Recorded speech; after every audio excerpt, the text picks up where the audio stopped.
I'd like to welcome Dr. Ron Calhoun, and we have a couple of things we're going to talk about today that have to do with his life and the amazing John and Jessie Davidson. We're going to talk about Jessie's journey. It was a huge, terrific contribution to Canada and to health in this country and around the world. Can you tell us about Jessie Davidson and his father John, and about how you met them? Yeah, well, I knew of, but not really knew John Davidson when he was fairly prominent in the television radio industry. And I knew the Sifton family through other connections. That would be Shireen, his wife, is a Sifton.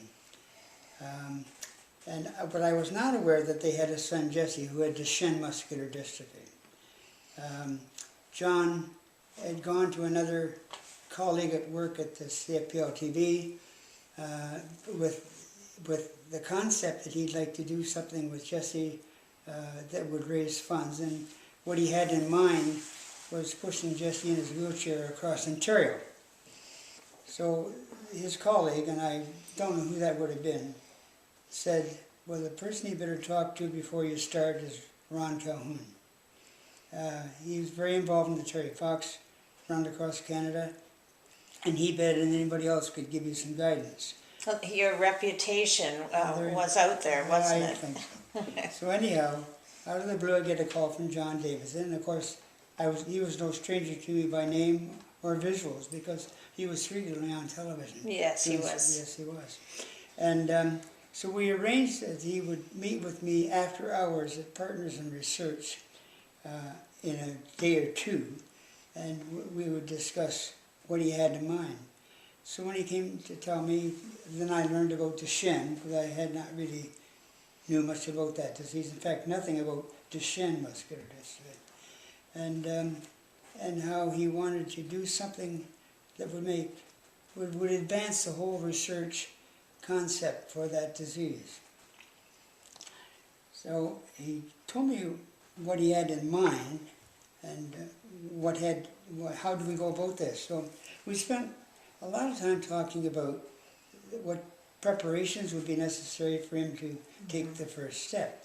One would be that he'd have to establish a charity that could give... Because unlike the Cancer Society, there was no charity. I mean, it was all in place. It was all in one place, and John wanted to do something that was specifically for Duchenne. Yes, exactly. Yes. So we, out of that consultation, I should say, was my recommendation that he probably consult with a few of the people in the medical profession to find out what their take on establishing a charity. So he met with Dr. Cal Stiller and some of his colleagues, and they talked about his vision, and Cal Stiller suggested that he confirmed there had to be a charity to be able to relate to the government and give out charitable receipts. Yeah.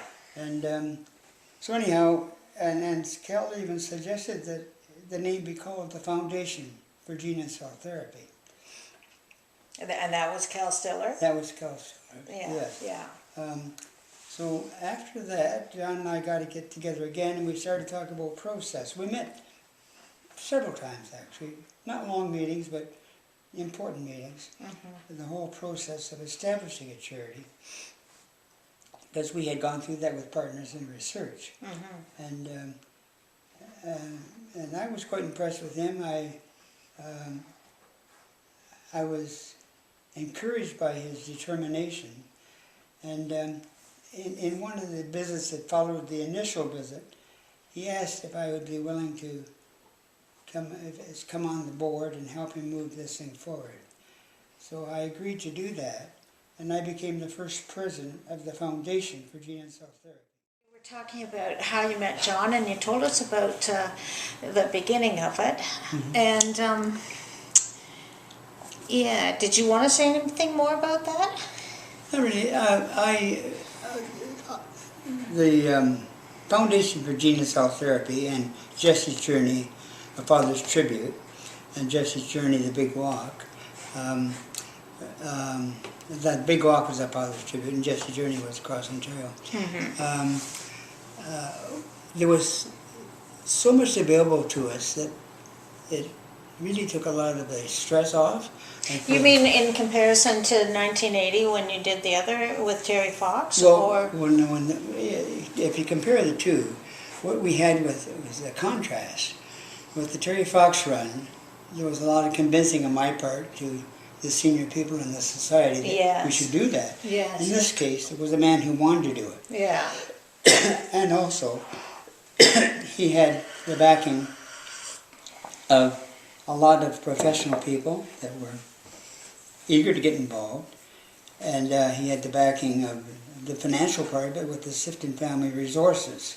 So from the get-go, we had a very structured framework to operate in, and it was a whole different experience. And probably a lot less stress. A lot less stress, yeah. And actually maybe more fun. Yes, it was. There was more camaraderie. Yeah.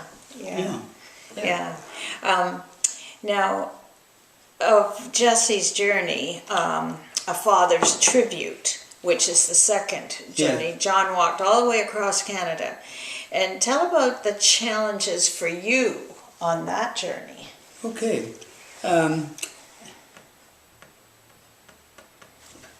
There were challenges, but I never viewed them that way. After the Jesse Journey walk across Ontario was completed, and we had, everything just fell into place. But you had challenges on that first journey. Maybe we should start there, because the very fact that Jesse was who he is, or who he was, and had the problems that he had. Maybe you want to talk a little bit about that. Well, at no time was I under pressure or stress. It was like working and helping develop a well-oiled piece of machinery, and it went so well.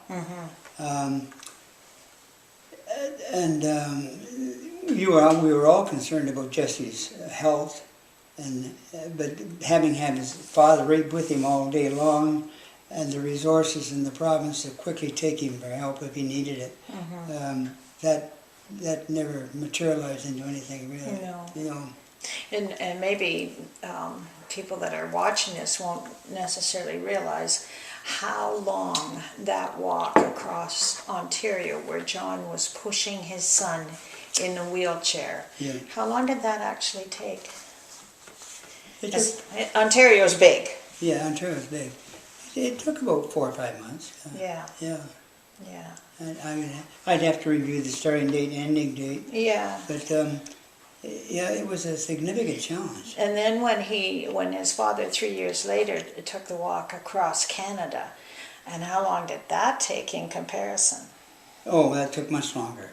But at the same time, it took longer, obviously, because you're talking about a country, not a province. But in that case, John could pace himself. Yeah, and he didn't have the worry of Jesse. He didn't have the worry of Jesse, and he didn't have to deliver the extra physical component of pushing a chair. Yeah. And you don't realize how much that would I don't know, just take your energy away. Oh yeah, and it's more than just pushing a wheelchair on flat ground. You're going up a lot of hills and that. Well, and then there's the story about, I think you told me about, or maybe John told me about, the brakes didn't come for the wheelchair at first.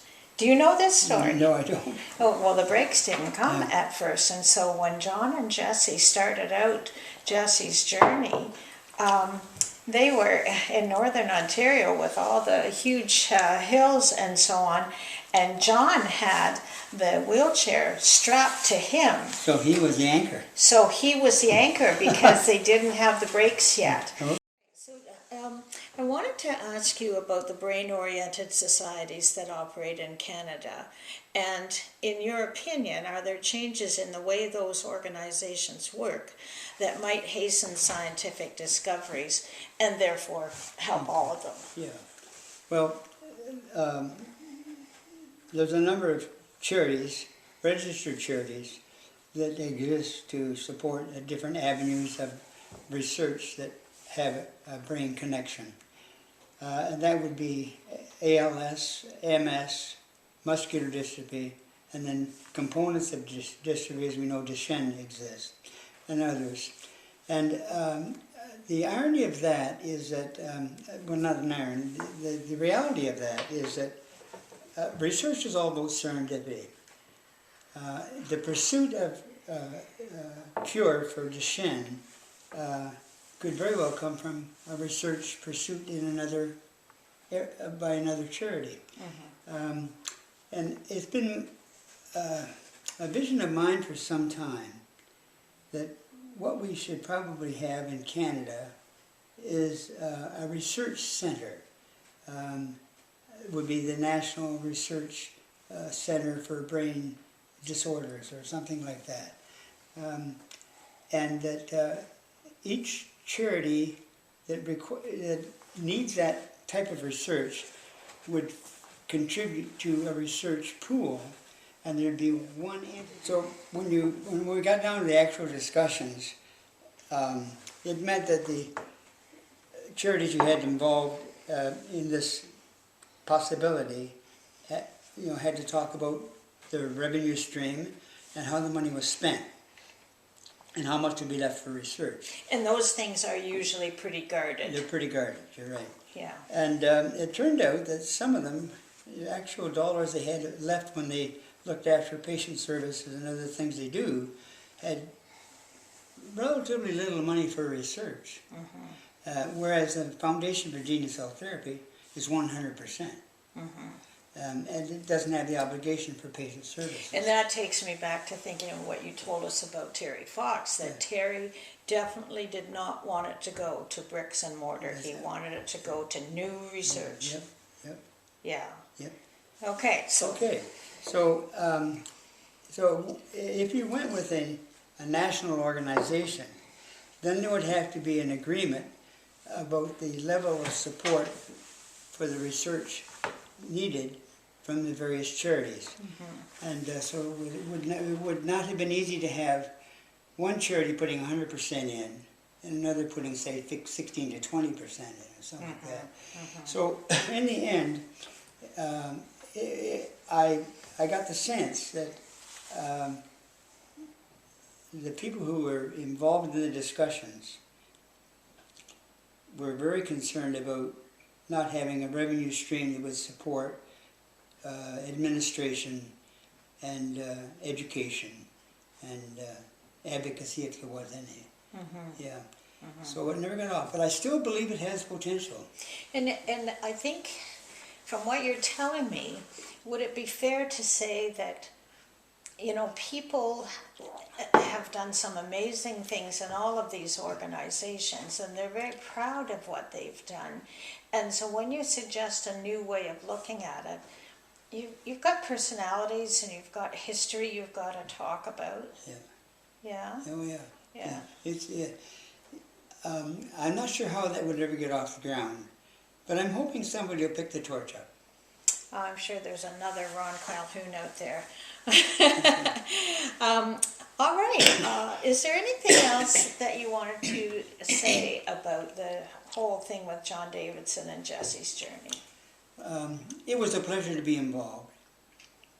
And in terms of the stress level, it was minimized greatly because we had very good people that we hired in the office to do the work we were doing. We had clear understanding at the start what my responsibilities would be, and that would be national coordinator. And it was, and the people that John was able to attract were first rate, and a lot of them were people of his own, what I would call ilk, who are very interested in outcomes and are driven to get answers. And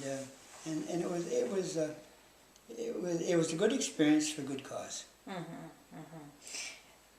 Yeah, and interesting to make comparisons with some of the other events you were involved in.